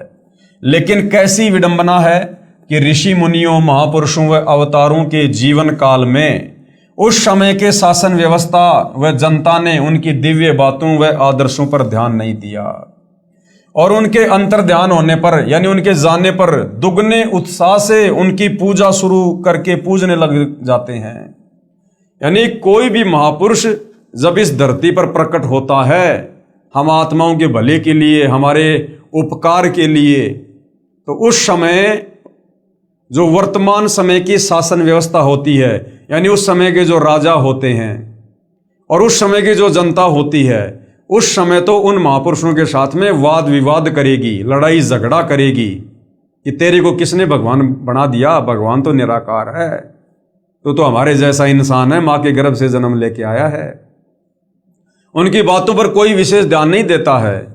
जैसे आज से पहले 4 युगों में कबीर परमात्मा जी सतलोक से चलकर इस धरती का उद्धार करने के लिए, हमें आध्यात्मिक सुख और लाभ देने के लिए आए। सतयुग में सत सुकृत ऋषि के नाम से आए। मनु ने उनका नाम ही वामदेव रख दिया कि तू तो वेदों के उल्टा ज्ञान दे रहा है। उनकी बातों पर लोगों ने यकीन नहीं किया, विश्वास नहीं किया, वाद विवाद किया। उसके बाद त्रेता युग में कबीर परमात्मा मुनिंद्र नाम से आए, द्वापर में करुणामय ऋषि के नाम से आए और कलयुग में 650 साल पहले अपने ओरिजिनल नाम कबीर देव के नाम से आए, जिनको हम कबीर जी कहते हैं, कबीर साहिब कहते हैं। तो चारों युगों में किसी ने भी विशेष तौर पर कबीर परमेश्वर की बातों पर गौर नहीं किया और आत्म कल्याण से वंचित रहे और उनके जाने के बाद आज उनकी महिमा कर रहे हैं। त्रेता युग में रामचंद्र जी आए, जैसा भी ज्ञान ध्यान समाधान लेकर आए थे, लोगों ने वो भी फायदा नहीं उठाया, उनके साथ में लड़ाई झगड़ा करने में लगे रहे, उनकी निंदा चुगली करने में लगे हुए। द्वापर में श्री कृष्ण जी आए, जैसा ज्ञान ध्यान समाधान लेकर आए थे, लोग उसका भी फायदा नहीं उठा पाए, उनके साथ लड़ाई झगड़े में लगे रहे, मार पिटाई में लगे रहे। कभी कंस आ रहा है, कभी पूतना, कभी केसी, कभी चानौर, कभी काल्यावन, कभी शिशुपाल, ठंडा पानी नहीं पीने दिया। अंत में मृत्यु भी उनकी पैर में जहरीला तीर लगने से हुई। श्री रामचंद्र जी ने अंत में सरयू नदी में छलांग मार के आत्महत्या की, जिसको लोग जल समाधि कहते हैं। और आज उनके चले जाने के बाद दुगने जोश से उनके मंदिर बना बना के, धाम बना बना के, तीर्थ बना बना के आज हम उनकी पूजा शुरू कर रहे हैं। भैया अब क्या मिलेगा? अब क्या मिलेगा? अरे भैया, पत्थर की गाय या भैंस कभी दूध दे सकती है क्या? डॉक्टर जब तक जिंदा है, जीवित है, तब तक उसके पास जाओ, अपनी समस्या लेकर जाओ, तुम्हारी नब्ज देखेगा, तुम्हें रोग की दवा देगा, तुम स्वस्थ होगे। अब डॉक्टर के मरने के बाद उसकी पत्थर की मूर्ति बनाओ, चाहे उसका मंदिर बनाओ, और जाकर कितना रोध हो, वो पत्थर की मूर्ति कोई राहत, कोई लाभ नहीं दे सकती है। तो हमें समझाया जा रहा है कि जो गलतियां हम युगों युगों से करते आ रहे हैं, कम से कम इस समय तो उस गलती को ना दोहराओ, इतिहास से शिक्षा लो और वर्तमान में महापुरुष को पहचानो, उनके साथ वाद विवाद मत करो, लड़ाई झगड़ा मत करो, व्यर्थ की दुनिया की बातों में आकर निंदा चुगली मत करो, पाप के भागी मत बनो। पहले से ही हम घोर पापों से लदे हुए हैं, क्योंकि ये कलयुग है। हमारे पुण्य 3 युगों में समाप्त हो चुके हैं। अब हर किसी की गाड़ी में केवल पाप कर्म लदे हुए हैं। ऊपर से संतों का अनादर करके, निंदा करके और ज्यादा पाप कर्मों की हम गठरी बांध रहे हैं। तो ऐसा करने से महादुखी हो जाएंगे। इसलिए समझाया जा रहा है कि जो गलतियां आज से पहले हुई हैं अब वो गलतियां ना दोहराओ और सतगुरु रामपाल जी के सत्संग निष्पक्ष भाव से धैर्य के साथ सुनो। समझ में आते हैं तो अपना लो, नहीं समझ में आते हैं तो छोड़ दो, व्यर्थ में निंदा चुगली क्यों। तो हमारे भले के लिए हमें यहां पर समझाया जा रहा है। उस समय के शासन व्यवस्था व जनता ने उनकी दिव्य बातों व आदर्शों पर ध्यान नहीं दिया और उनके अंतर ध्यान होने पर दुगने उत्साह से उनकी पूजा शुरू कर पूजने लग गए। ये भी एक विडंबना कि हम जीवंत और समय रहते उनकी नहीं मानते, अपितु उनका विरोध व अपमान ही करते रहे। कुछ स्वार्थी तत्व जनता को भ्रमित करके परम संत को बदनाम करके बाधक बनते हैं। भाई तत्वदर्शी संत क्या करेगा कि वो बिजनेस तो करता नहीं है, लोगों को कोई काम धंधा करने की ऐसी कोई टेक्निक तो बताता नहीं है। परम संत यहाँ पर आध्यात्मिक ज्ञान देते हैं जो हमारे धर्मशास्त्रों में होता है, लेकिन हमारे तत्व ज्ञानहीन नादान धर्म गुरु तत्व ज्ञान के अभाव में हमें भक्ति और भगवान के विषय में नहीं बता पाते हैं और एक प्रकार से वो धर्म को धार्मिक धंधे के रूप में सेट कर चुके होते हैं।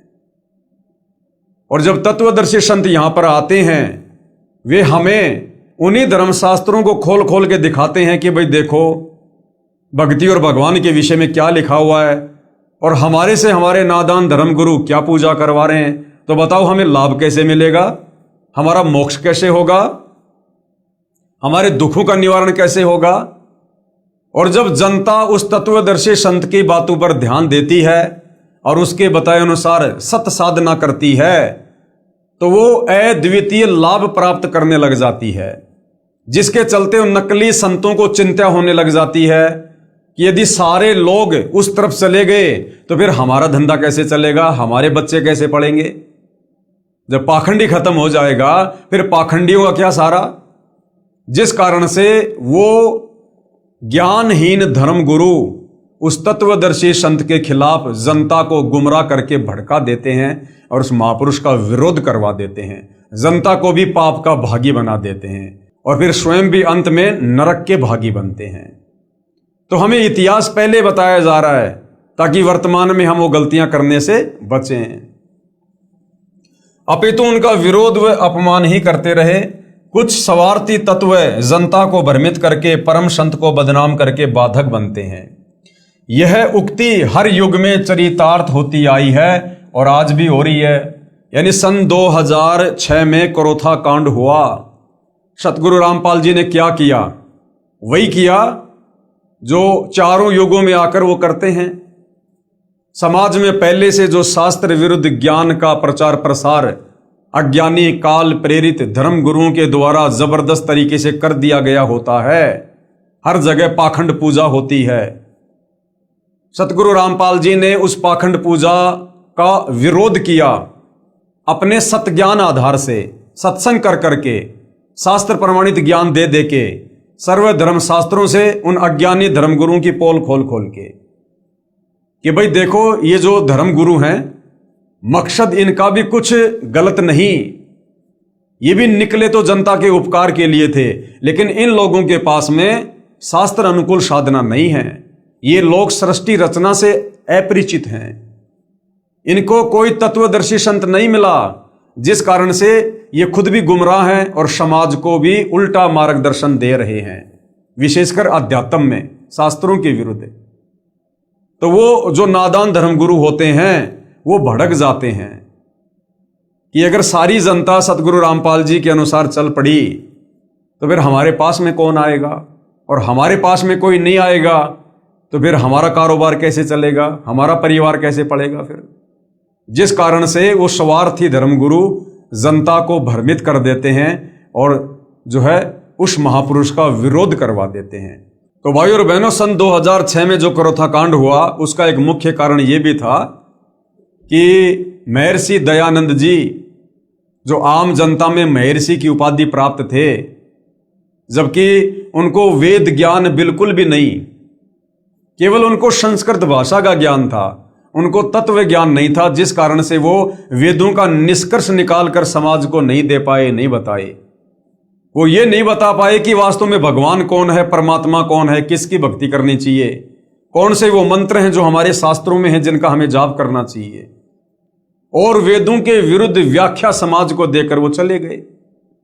पूरा समाज उनको महर्षि मानकर उन पर आधारित हो गया। अब सतगुरु रामपाल जी ने आकर जब उनके वेद ज्ञान को अपने उस अमर तत्व ज्ञान से कंपेयर करके समाचार पत्रों के माध्यम से, टीवी चैनलों के माध्यम से दिखाया कि भाई देखो, महर्षि दयानंद जी अपनी सत्यार्थ प्रकाश पुस्तक में जो कहा करते थे कि ये पुस्तक वेदों के अकॉर्डिंग है, इस पुस्तक में जो भी लिखा है वेदों के अनुसार लिखा है, तो सतगुरु रामपाल जी ने चारों वेदों को भी सामने कर दिया और सत्यार्थ प्रकाश को भी जो है जनता के सामने कर दिया कि देख लो भाई, इस सत्यार्थ प्रकाश में लिखा गया ज्ञान वेदों के अनुसार तो 1% भी नहीं है, 1% भी। तो लोग रह रहकर सतगुरु रामपाल जी की शरण में आने लगे और शत भक्ति करने के चलते अद्वितीय आध्यात्मिक लाभ प्राप्त करने लगे, जिस कारण से आर्य समाज के जो चंद जो धर्म गुरु हैं, अब उनकी रोजी रोटी पे समस्या आ गई। उन्होंने जनता को सतगुरु रामपाल जी के विपरीत भड़काना शुरू कर दिया, जिस कारण से करोथा कांड हुआ। उसके बाद सन 2014 में बरवाला कांड हो गया। उसकी भी राम कहानी कुछ ऐसी मिलती जुलती है। आप मेरे बाकी वीडियो देख सकते हैं, आपको भली भांति समझ में आ जाएगा। तो कहने का मतलब है, जब कोई महापुरुष धरती पर आता है उस समय हमें उनके विचारों से पहले भली भांति परिचित होना चाहिए। चलो, आज से पहले तो हमारे पूर्वज अनपढ़ थे, अशिक्षित थे, इन धर्म गुरुओं के सामने बेचारों की बोलने की हिम्मत नहीं होती थी। अरे अब तो सतगुरु रामपाल जी ने सबकी धोती सी धो दी, इनको मुंह छुपाने के लिए जगह नहीं है। ऊपर से हमारे को अक्षर ज्ञान युक्त कर दिया, सभी धर्मशास्त्रों को सार्वजनिक करवा दिया। पहले धर्मशास्त्र हर जगह नहीं मिला करते थे, अब तो आपको हर मार्केट में, हर गली में, हर दुकान में मिल जाएंगे। ऊपर से सतगुरु रामपाल जी ने विज्ञान के द्वारा इन संस्कृत भाषा में लिखे धर्मशास्त्रों को हर भाषा में ट्रांसलेट करवा दिया, अनुवाद करवा दिया। उससे भी बढ़कर उन्होंने जो ये विज्ञान दी है, आप अपनी जेब से मोबाइल निकालिए, गूगल पे जाइए, आपको वेद के किस श्लोक का या गीता के किस अध्याय का आपको अनुवाद समझना है, आप लिखिएगा गूगल पे जाके, 2 मिनट में उसका जिस भाषा में आप चाहेंगे उसी भाषा में उसका जो अनुवाद है आपके सामने होगा। तो इतना सरल कर दिया, इतना आसान कर दिया अध्यात्म को समझना। तो अब तो कम से कम किसी के बहकावे में मत आइए, अब तो कम से कम अपनी बुद्धि विवेक का इस्तेमाल कीजिए।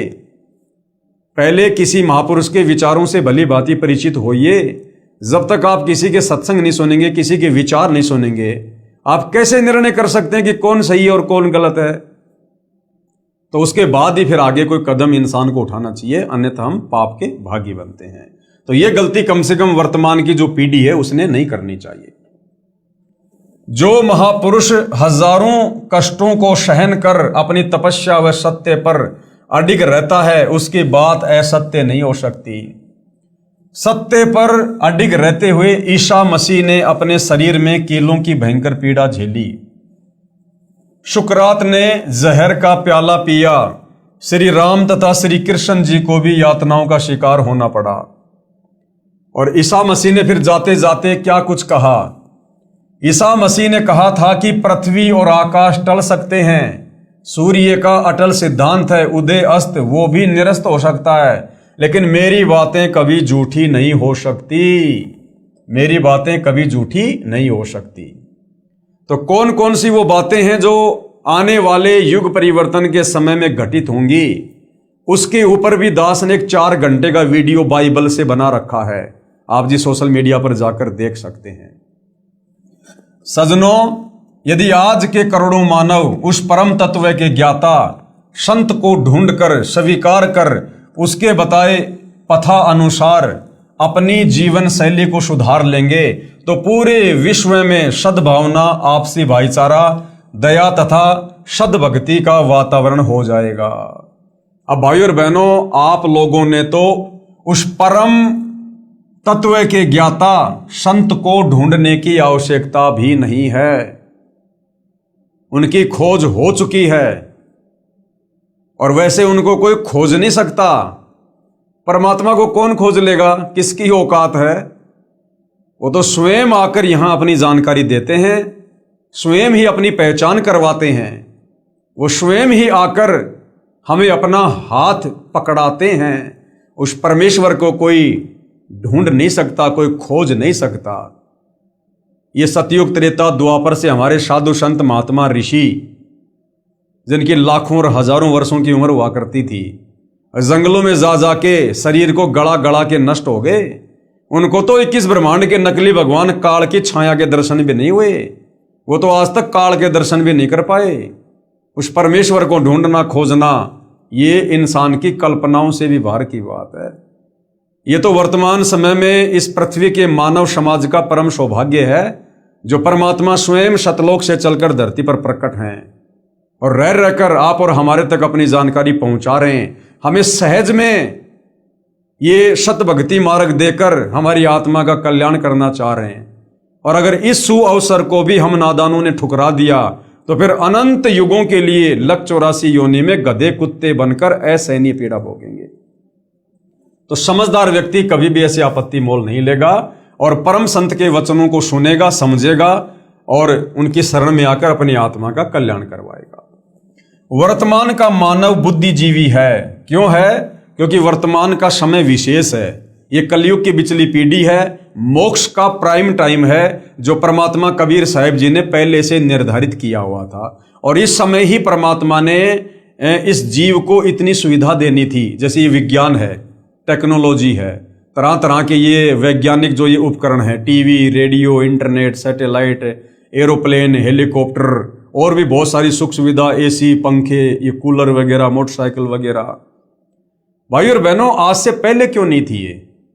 पूरा सतयुग बीत गया, त्रेता युग बीत गया, द्वापर युग बीत गया, कलयुग 5000 साल बीत गया। लोग पशुओं को खिलाने के लिए जो चारा काटा जाता है, उस चारे को काटने वाली हाथ वाली मशीन भी नहीं बना पाए थे। इतनी भी बुद्धि नहीं थी। और अब परमपिता परमेश्वर जी ने जब ठीक का समय आया तो अपने रिमोट से इंसान को बुद्धि दे दी और परमेश्वर ने विज्ञान का आविष्कार करवा दिया, तरह तरह के वैज्ञानिक उपकरण बनवा दिए। अरे भाई, जिस मटेरियल से ये वैज्ञानिक उपकरण बनाए गए हैं, ये मटेरियल तो सतयुग में भी था, त्रेता युग में भी था, द्वापर में भी था। अरे जमीन को खोद खोद के ये कच्चा मटेरियल निकाल के मशीनों में उसको ढाल के उसके बाद ही तो लोहा है, प्लास्टिक है, एल्यूमिनियम है, ये आपका तांबा है, तरह तरह की धातुएं हैं जिनसे ये चीजें बनाई गई हैं। तो ये सारी चीजें तो धरती में सतयुग में भी थी, त्रेता में भी थी, द्वापर में भी थी। लेकिन भाई और बहनों, परमेश्वर ने वर्तमान का जो समय है इसी को भक्ति के लिए सेलेक्ट किया हुआ था।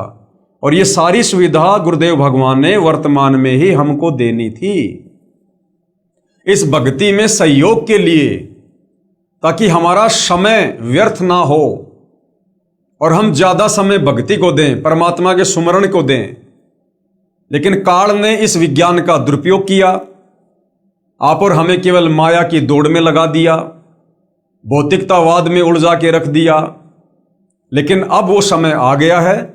अब कबीर परमेश्वर सतगुरु रामपाल जी के आशीर्वाद से, उनके सत ज्ञान से परिचित होकर अब दुनिया परमेश्वर के द्वारा प्रदान की गई इन तमाम भौतिक वस्तुओं का इस भक्ति मार्ग में सदुपयोग करेगी। तो अब वो समय आया है भाई और बहनों। वर्तमान का मानव बुद्धिजीवी है, इसलिए उस संत के विचारों को अवश्य स्वीकार करेगा तथा धन्य होगा। वह संत है जगत गुरु तत्वदर्शी सतगुरु रामपाल जी महाराज। और कृपया पढ़िए सतगुरु रामपाल जी महाराज की संक्षिप्त जीवनी, जो सर्व भविष्यवाणियों पर खरी उतर रही है। तो भाई और बहनों, आज आप और हमें कबीर परमेश्वर सतगुरु रामपाल जी ने मनुष्य जन्म देकर जो विशेष बुद्धि प्रदान की है, हमने उसका विशेष फायदा इस अध्यात्म को समझकर उठाना चाहिए। भाई, जैसे त्रेता युग में रामचंद्र जी आए, क्या आप और हम वर्तमान के इंसानों से रामचंद्र जी में ज्यादा बुद्धि नहीं होगी? अरे त्रेता युग का समय कितना अच्छा माहौल होगा, धरती पर जंगल होंगे, बढ़िया शुद्ध वातावरण होगा, बढ़िया ऑक्सीजन होगी। ये वर्तमान की तरह गाड़ी घोड़ों की, एसी की, इस प्रकार के भौतिक संसाधनों की ये भागा दौड़ नहीं थी। लोग बड़े सदाचारी थे, नेक नीति ईमानदारी से जीवन यापन करते थे, भगवान से डरते थे, वेदों के अनुसार भक्ति करते थे, धर्म कर्म को लोग जानते थे। ये वर्तमान की तरह लोग पैसे के पीछे नहीं भागा करते थे। तो सोचिए त्रेता युग का समय और स्वयं धरती पर विष्णु जी रामचंद्र रूप में, वो विष्णु अवतार रामचंद्र जी। क्या आज हम इस कलयुग के इंसान जो हर प्रकार से विषय विकारी हैं, बुराइयों में घिरे हुए हैं, लोभ लालच हमारे अंदर भरा हुआ है, क्या आप और हमारे अंदर श्री रामचंद्र जी से भी ज्यादा बुद्धि है क्या? जो हमने ये वैज्ञानिक उपकरण बना लिए होंगे, हमारी बुद्धि उन त्रेता युग के मनुष्यों की तुलना में ऊंट के मुंह में जीरे के बराबर भी नहीं है। हम नेक नीति, ईमानदारी में, इंसानियत में, मानवता में श्री रामचंद्र जी और जो त्रेता युग में जो इंसान थे उनके पैर के नाखून के बराबर भी नहीं है।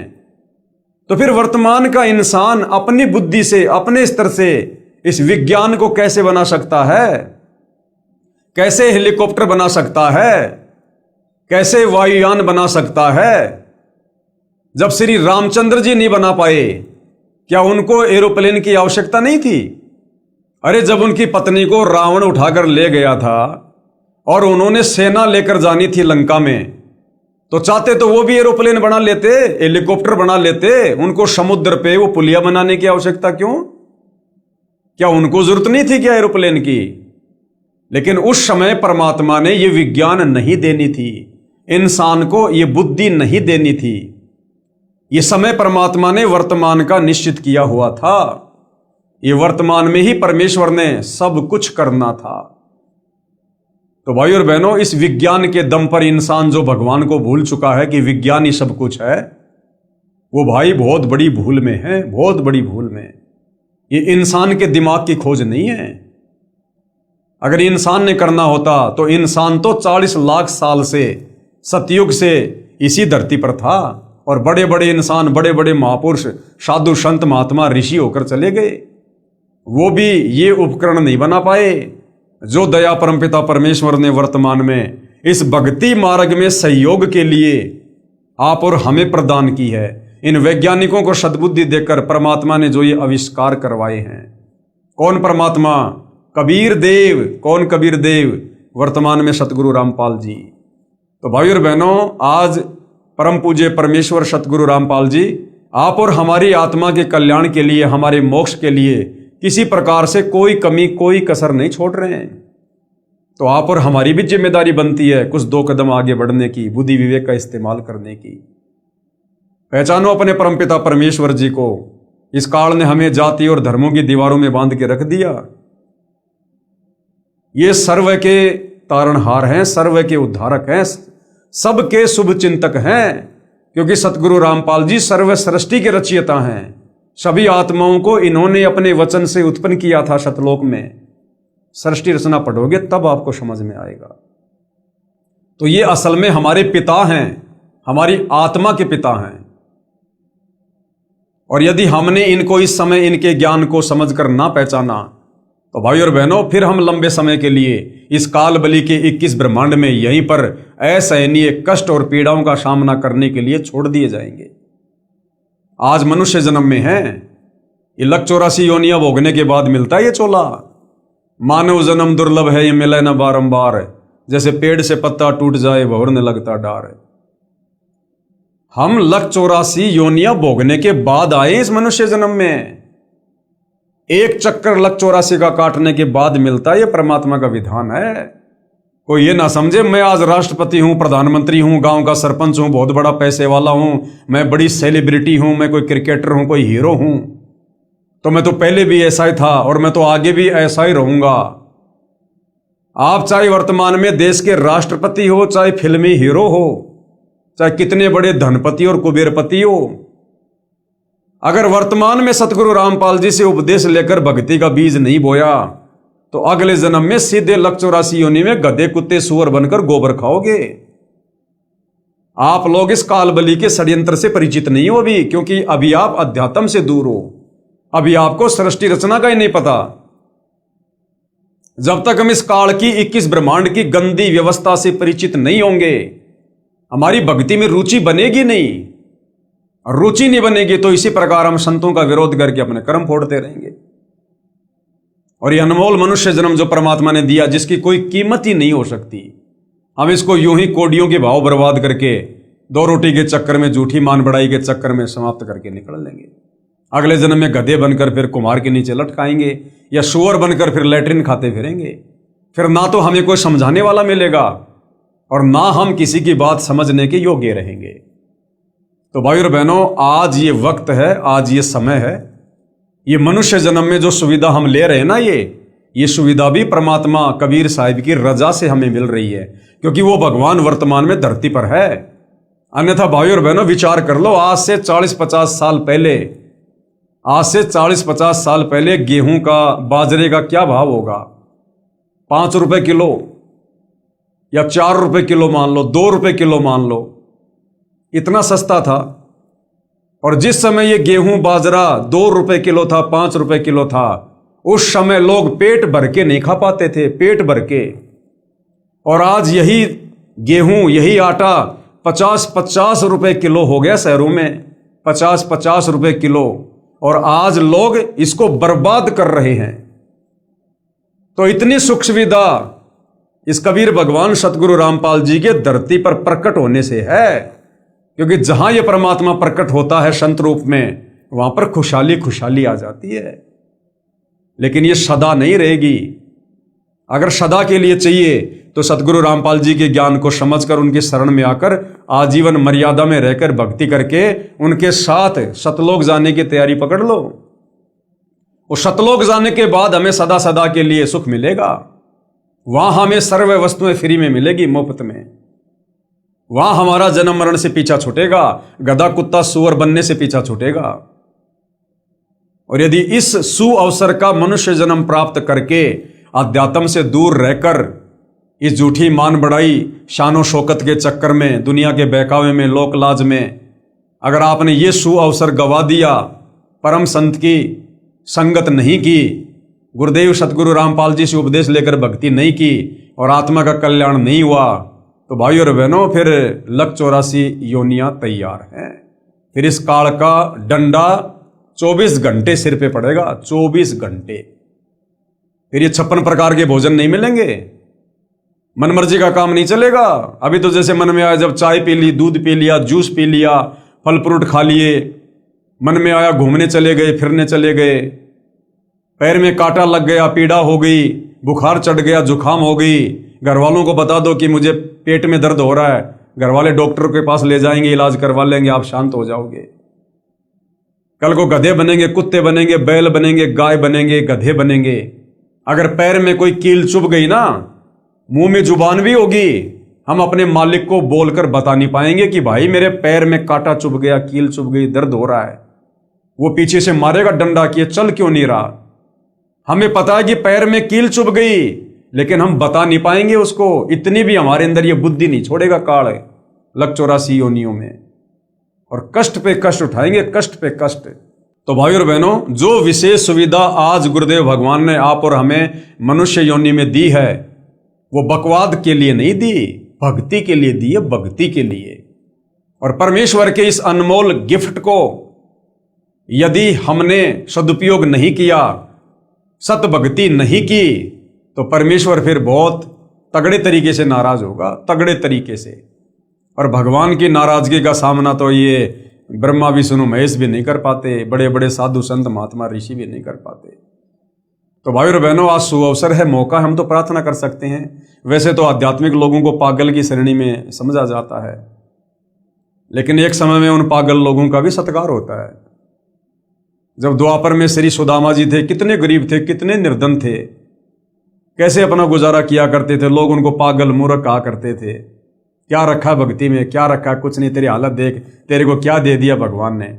आज उस सुदामा की कथाएं घर घर में सुनी जाती है, घर घर में कही जाती है। तो कहने का मतलब है, जब कोई महापुरुष धरती पर होता है ना, उस समय हम उनकी पहचान नहीं कर पाते और हम उनसे फायदा नहीं उठा पाते, और जाने के बाद फिर हम उनके गीत गाते। अब झूठे गीत गाने से क्या मिलेगा? कुछ नहीं मिलेगा। तो आज मौका है, स्वयं कबीर भगवान तत्वदर्शी संत के रूप में, जगत के तारणहार के रूप में, सतगुरु रामपाल जी के नाम से स्वयं धरती पर प्रकट हैं। अरे इनके जाने के बाद तो दुनिया इनकी महिमा करेगी, दुनिया। लेकिन बाद में सूखी महिमा करने से क्या फायदा? फायदा तो इनके शरीर में रहते रहते उठाओ, रहते रहते। बाद में तो केवल सूखी महिमा रह जाएगी, हम मोक्ष से वंचित रह जाएंगे। और मोक्ष के लिए मिला है। तो भाई और बहनों, विचार आप और हमने ही करना पड़ेगा। तो बहुत सारे भविष्य वक्ता हैं जिन्होंने आप और हमारे विश्वास के लिए सतगुरु रामपाल जी को लेकर, वर्तमान समय को लेकर काफी भविष्यवाणियां की हैं। तो आप और हमें विश्वास होना चाहिए और भक्ति मार्ग पर और ज्यादा दृढ़ता आनी चाहिए। जो अभी नए नए हैं उनको भक्ति मार्ग से जुड़ना चाहिए, और जो सतगुरु रामपाल जी से उपदेश लेकर भक्ति मार्ग पर लग चुके हैं उनको दृढ़ हो जाना चाहिए। अगर साक्षात ये काल बलि भी धरती पर किसी संत रूप में प्रकट होकर या किसी सतगुरु रामपाल जी के विरोधी के रूप में प्रकट होकर यदि हमें भ्रमित करने का प्रयास करे, इस भक्ति मार्ग से डगमग प्रयास करे, हमारी कोई मर्यादा तोड़वाने का प्रयास करे, तो हम इतने दृढ़ हों कि उस काल बलि को भी मुंह की खाकर जानी पड़े। तो भाई और बहनों, आप और हमने फायदा उठाना, फायदा इस मनुष्य चोले को सफल करना है। तो भाई और बहनों, आज के ज्ञान गंगा पर बन रहे इस वीडियो में केवल इतना ही। नेक्स्ट वीडियो में हम परम पूज्य परमेश्वर सतपाल जी का जो संक्षिप्त लीला में जीवन है उसके विषय में हम थोड़ी सी जानकारी प्राप्त जो है वो करेंगे। तो आज के वीडियो में केवल इतना ही। गुरुदेव भगवान हम सबको आज्ञा दे, सद्बुद्धि दे, हमारा मार्गदर्शन करे। बंदी छोड़ सतगुरु रामपाल जी परमेश्वर जी की जय हो।